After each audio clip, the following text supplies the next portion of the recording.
All right, here's our first go, and I'm going to be sort of prefacing these podcast interviews with videos just like this. We're going to start by talking to Susan Shelton from the Department of Health about the new rules surrounding date marking. Quick tip: these are for ready-to-eat foods. There's a list, and I'm going to be including links to worksheets that have been approved and worked out by the Department of Health that you can start with. And essentially, what it comes down to is there's a lot of food that is in coolers, not freezers, but coolers that are in a ready to eat status, and they have 1 week. They have 1 week to, and they have to be dated for that 1 week, either the day that the clock starts or the day that it ends. It needs to be thrown out. And what health inspectors are going to be looking for is A, that you're following it, and B, that you have a plan that's communicated to your team. And we're going to be talking about that in less than 10 minutes. Hi, everybody. Today we have one of a few special episodes where we're going to break down the changes in the Washington State Retail Food Code. And with me is the expert on this topic is Susan Shelton. And Susan, I'm going to ask you to maybe tell our listeners who you are and what I've misspoken on so far. Actually, you nailed it so far, Andy. You're Cool. spot on. My name is Susan Shelton. I'm with Washington State Department of Health. I work in the food safety program, and one of my key roles is to actually assist with the rule revision. Every 8 years, we do modify the rule, or on average, I should say, every 8 years. We did extend this one for a couple of years just because of all of the activity everybody's been working on with COVID-19. But I'm excited to be here today. Thank you. Cool. And so I've looked over all this information. I am by trade a restaurant consultant. I think probably more accurately you can describe me as a restaurant collaborator. I plug in with operators of every different kind and help fill in gaps of understanding. And there's a lot of gaps in understanding on this. And so what I like to do often is to break things down into sort of the critical few key points. And in conversations that you and I have had, we just kind of identified sort of a priority list, and we're just going to kind of break it down. Sound good? Sounds perfect. All right. So let's start with changes in date marking. What can you tell us about that? Yeah, so date marking is a requirement where you make sure that the cold foods that you have in the refrigerator that you store for more than 24 hours, that you use them within a week. And so the key here is going to be looking through maybe a walk-in or a storage unit that you have where you have the foods that we're worried about are the ones that what we call TCS, or time temperature control for safety. These are the ones you have to keep hot or cold to keep them safe. So it's items such as your deli meats, your soft cheeses, some of your foods that you cook and cool. Those are items that you have to make sure you keep cold. So this change, what it's going to do is make sure that you are looking at those foods. And then again, if you store them for more than 24 hours, that your staff or you actually mark them with a date and make sure you use them by that date. And again, that date is within 1 week of the time that you either prepared them or the time that you opened the container. Okay, a couple of follow-up questions.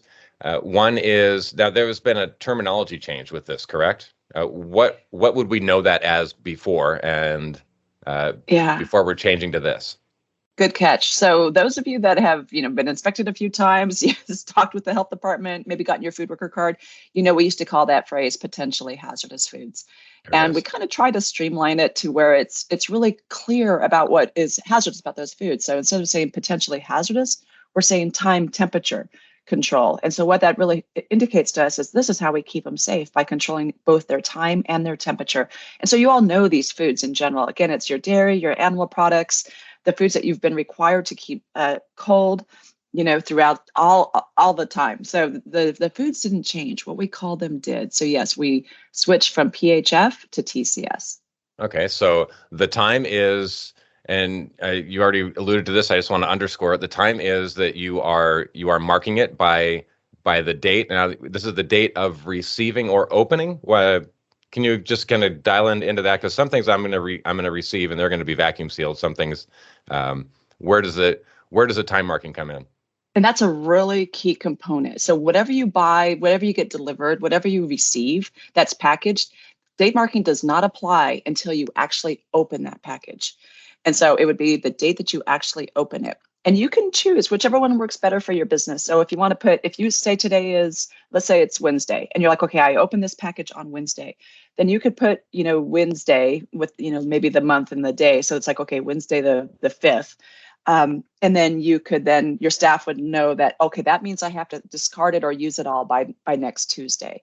right? Or you Okay. could do the opposite. You open it on Wednesday, and then you are like, okay, but I want everyone to mark next Tuesday on this, and that way they know, okay, on Tuesday I have to throw this away. So whichever works better for you. You could use a color dot, you could use a whole bunch of different, whatever your system works best.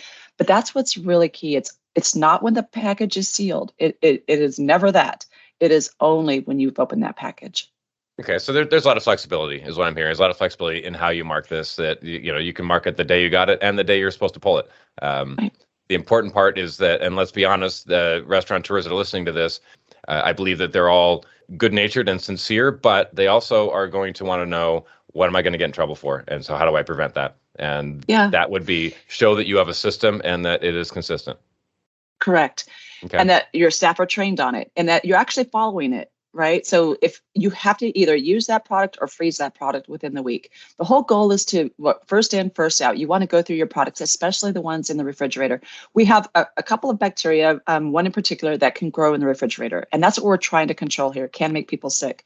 And so usually when we work with food, we work with it as quickly as possible. It's cook and serve. You move it through as fast as you can. However, some things can linger in the refrigerator quite a long time. So that's what we really want to make sure that we're looking at. Again, it's very specific foods. All right. It's going to be, we call them TCS, some of those foods, and only when they're packaged or prepared, when they're ready to eat, right? If it's raw meat, then that doesn't count. We're talking about cold, right? This doesn't affect dry storage. This is only about cold storage. So it's about keeping everything below the low point of the danger zone. Very good. Yes, exactly. And it's not your freezer. So it's just your refrigerated product that you hold for more than 24 hours. Cool. Okay. Frozen doesn't matter. It's about the refrigerator. Correct. Walk-in cooler. Okay.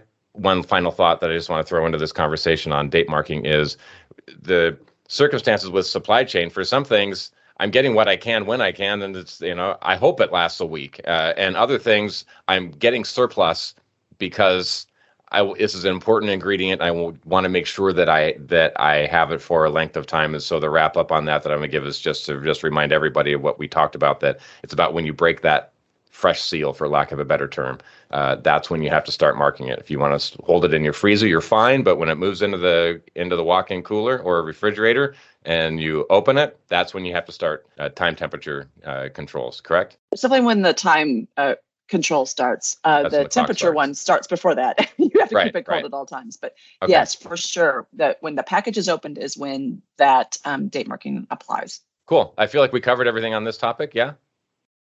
I think so. And I really want to emphasize, it's whatever system works for you, right? So just get something that actually does work for you. Thank you, Susan Shelton. Let's wrap up this conversation and cue everyone up for. There's another one. And next up, we're going to be talking about changes in having a certified food protection manager is coming up next. See you soon. Perfect.